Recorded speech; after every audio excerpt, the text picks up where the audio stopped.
Welcome to Penrose Learning, where we make understanding easy. You'll start by making sure prerequisites are met and then open the game bar. First, check your Windows 10 build and enable Xbox Game Bar in Settings Gaming so the overlay can load. Sign into your Microsoft account to sync permissions and captures.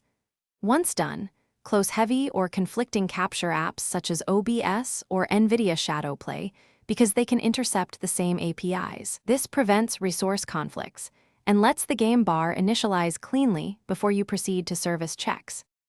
Now you'll handle the middling fixes that actually restore functionality. Open services and restart Xbox-related services. This refreshes system, hooks the overlay needs. Then reset the Xbox Game Bar app in Settings App's Advanced Options. That clears corrupt local data while keeping your captures. Make sure microphone and camera permissions are on for Xbox Game Bar and that it's allowed to run in background apps.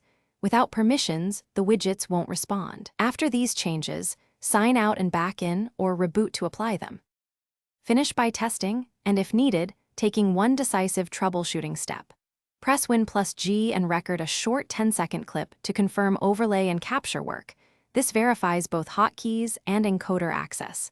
If problems persist, update GPU drivers and install pending Windows updates because driver mismatches often break the overlay.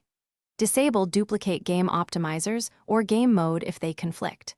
As a last resort, reinstall Xbox Game Bar with PowerShell commands to remove.